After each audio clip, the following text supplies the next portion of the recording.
भारत की प्रमुख मीडिया एवं आर्ट्स यूनिवर्सिटी AAFT यूनिवर्सिटी द्वारा ओरिएंटेशन प्रोग्राम का आयोजन किया गया, जहां मुख्य अतिथि के रूप में फिल्मी दुनिया के नायाब सितारे सुनील शेट्टी ने शिरकत की। जहां कार्यक्रम में अभिनेता सुनील शेट्टी ने यूनिवर्सिटी के स्टूडेंट से एंटरप्रेन्योरशिप के अपने सफर और मानवीय कार्यों के बारे में बताया।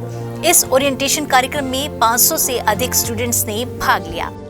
हिंदुस्तान जो है वो दुनिया की सबसे बड़ी फिल्म इंडस्ट्री है और इस फिल्म इंडस्ट्री के पीछे एक बेहतरीन यूनिवर्सिटी का होना अनिवार्य था।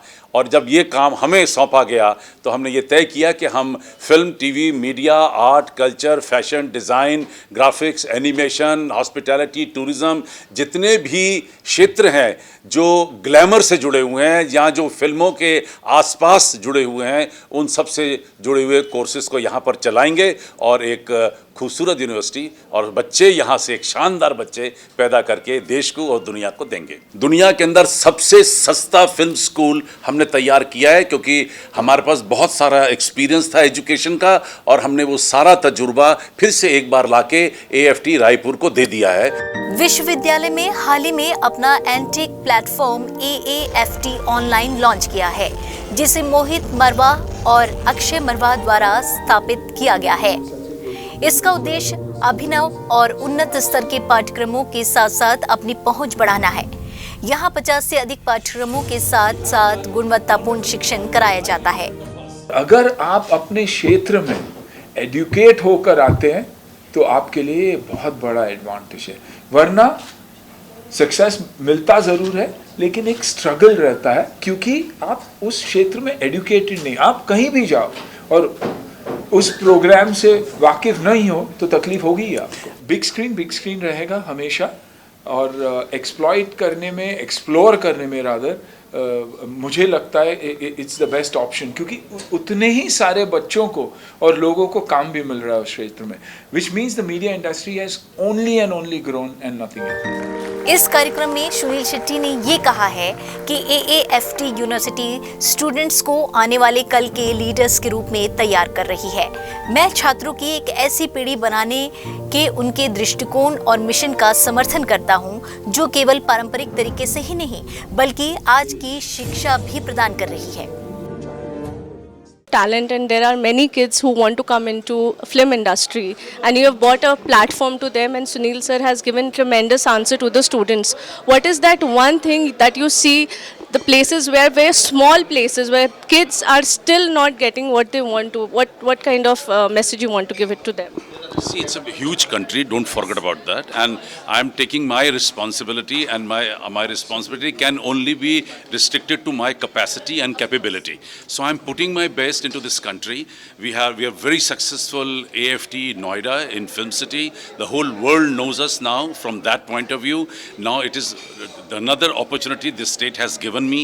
I'm here, I will put my best, give my best, and I'll see to it that the talent which is this part of the country and the neighboring areas, and we'll try to put them and give them best of the facilities, best of the training and best of the opportunities possible. So everything depends upon ताली दो हाथ से बचती है. We are putting our best. Now I expect that students who have enrolled into this institution, they must also work hard, put their best, and together we will show to the world that we can do it. Sir, only one message that you want to give to the youth of Chhattisgarh and who see big dreams and want to come to Bombay in the film industry. Never say never.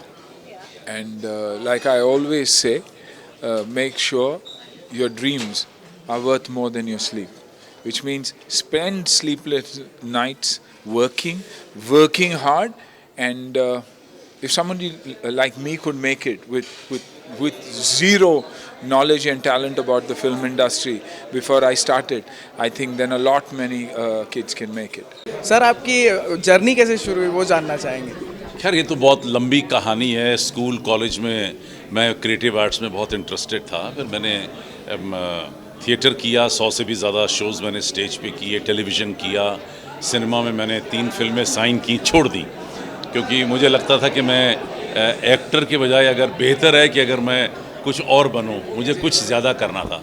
तब 1986 में मैंने ये project Noida film city का शुरू किया। 87 में पास हुआ, 88 में अलॉटमेंट हुई, 91 में हम लोगों ने स्टूडियो खोला, 93 में हम लोगों ने AAFT इंस्टीट्यूट नोएडा में खोला और इस तरीके से फिर देन नो लुकिंग बैक। अब मुझे खुशी है ये कहते हुए कि मैं 100 से भी ज़्यादा film, TV, media, art, culture, fashion, design, hospitality, tourism, सरकारी गैर सरकारी संस्थाओं को चेयर कर रहा हूँ। तो जैसे अभी OTT का बहुत चलन हो गया है, तो आपको क्या लगता है आने वाले टाइम में सिनेमा हॉल्स का ट्रेंड खत्म होकर लोग अपने घर में सिनेमा हॉल्स टाइप छोटे बनाकर ऐसा कुछ? अभी नहीं, अभी हो सकता है। इसके लिए जो आपने सवाल पूछा इसके लिए अभी बहुत साल बचे हैं, क्योंकि अभी 4D सिनेमा आ रहा है। अभी ऐसा थिएटर खुलने वाला है, आप चकाचौंध हो जाएंगे कि थिएटर के अंदर आप सिनेमा के साथ जुड़ जाएंगे। अगर हीरो हीरोइन बारिश में निकले हैं तो आप पे भी छींटे पड़ जाएंगी। अगर माँ ने देसी घी की परौंठी बच्चे के लिए बनाई है तो उसकी खुशबू आ जाएगी। अगर हीरोइन ने परफ्यूम लगाया है, घूमने जाने लगी है, तो उसकी स्मेल आ जाएगी। तो इस तरीके से जो सिनेमा जो है वो एक बहुत अल्ट्रा मॉडर्न तौर तरीके में चला गया है। और आप हवाई जहाज़ में बैठेंगे और तो आपको भी उसके हवाई जहाज़ के झटके लगेंगे इधर उधर होने के। तो ये नया ट्रेंड जब आ जाएगा तो एक नया क्रेज़ पैदा होगा सिनेमा में, लोग फिर थिएटर में जाएंगे। पेंडेमिक का डर था, आदतें बदली 18 महीने के अंदर, इसने OTT को जन्म दिया। टेलीविज़न के जो पुराने चैनल चल रहे थे वो भी बहुत ज़्यादा चर्चित हुए, कितने नए न्यूज़ चैनल आ गए। तो ऑन द होल जो है इंडस्ट्री ग्रो कर गई।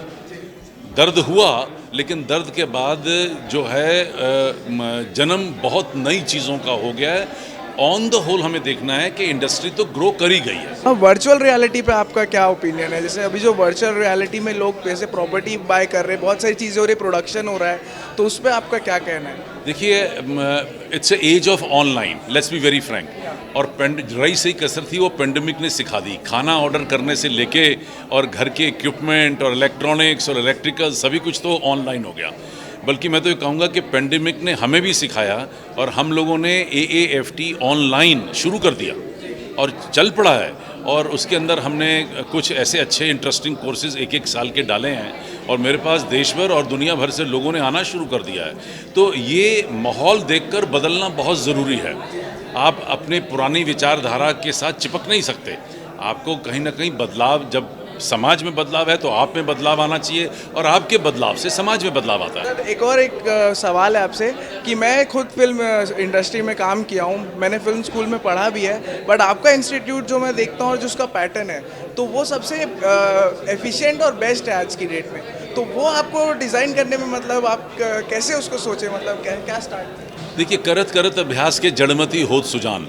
मेरा ये अभी मैं कुछ दिन पहले मैंने 114वां बैच खोला है AFT का, और ये हमारा एक और अंतर्राष्ट्रीय रिकॉर्ड बना है कि दुनिया के अंदर किसी भी एजुकेशन सेटअप ने 114वां ट्रेनिंग सेशन या एजुकेशन सेशन नहीं खोल पाए हैं 3 महीने से लेकर और 1 साल तक के। तो हमें हर 3 महीने के बाद पढ़ने, लिखने, सोचने, समझने, बदलने, हेर फेर करने का मौका मिलता है।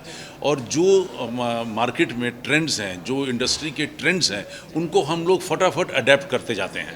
आज की डेट में ब्लॉकचेन आ गया, आर्टिफिशियल इंटेलिजेंस आ गई, क्रिप्टो करेंसी आ गई, तो आपको उन सब चीज़ों के साथ थोड़ा थोड़ा बदलना चाहिए। ऐसा नहीं कि 34 साल के बाद आप एजुकेशन पॉलिसी लाई है सरकार ने, तो पिछले 34 सालों में सोचिए कि जो मैंने सब्जेक्ट पढ़े थे अपने BCom ऑनर्स में, वही सेम सब्जेक्ट कोर्स मेरे बेटे ने भी पढ़े थे उसी कॉलेज में। तो और उन 34 सालों में हम दोनों की सोच में ज़मीन आसमान का फ़र्क है। तो ये इस चीज़ को समझना ज़रूरी था। बहुत अच्छा हुआ, नई एजुकेशन पॉलिसी आई है, नई सोच बनी है, नए ट्रेंड्स, नए तौर और तरीके बने हैं। समाज आगे बढ़ेगा, एजुकेशन आगे बढ़ेगा, अकल लोगों के अंदर आएगी और सोच विचार जो है बाहर बढ़ेगी। इसी चीज़ों को हम लोगों ने कई साल पहले अपना लिया था। तो आज जब मैं नई एजुकेशन पॉलिसी पढ़ता हूँ तो मुझे बड़ा अच्छा लग रहा है कि मुझे ऐसा लगता है ये मैं ही हूँ जो 30 साल से मैं करता चला रहा हूँ, वो आज सरकार ने समाज को दे दिया है। छत्तीसगढ़ के जो यूथ है उनके लिए आप कुछ कहना चाहेंगे? कुछ देखिए, सबसे पहले तो मैं कहना चाहता हूँ कि रेडियो रायपुर सुने। रेडियो रायपुर हम लोगों ने चालू कर दिया है और उसमें बहुत सारी खूबसूरत चीज़ें हम लोगों ने पेश की हैं। रेडियो रायपुर.com से शुरू हुआ है, लेकिन रेडियो रायपुर.fm पे ये कुछ ही दिनों में आ जाएगा। और रायपुर को ये मेरी पहली भेंट है और दूसरी भेंट समझ लीजिए, AFT के बाद ये दूसरी भेंट है। और फिर इसके बाद हम लोग जल्दी एक टेलीविज़न चैनल यहाँ से भी शुरू करेंगे। और मुझे उम्मीद है कि आने वाले दिनों में AFT यूनिवर्सिटी जो है वो इतनी पॉपुलर हो जाएगी जितनी AFT नोएडा है। यहाँ पर एक चैनल खोलने का सोच रहे हैं, तो उसका प्रोडक्शन क्या यहीं से होगा, छत्तीसगढ़, रायपुर? 100% पर्पस ही यही है कि यहाँ जो टैलेंट है हमारे पास, इतने खूबसूरत बच्चे हैं, इतने टैलेंटेड बच्चे हैं, अच्छे घरों से बच्चे हैं, पढ़ रहे हैं, 2-2 साल 3-3 साल के कोर्स करेंगे, डिग्री लेंगे, उसके बाद उन्हें यही मौका मिल जाएगा। पहला प्रोजेक्ट उनको मैं ही दूंगा।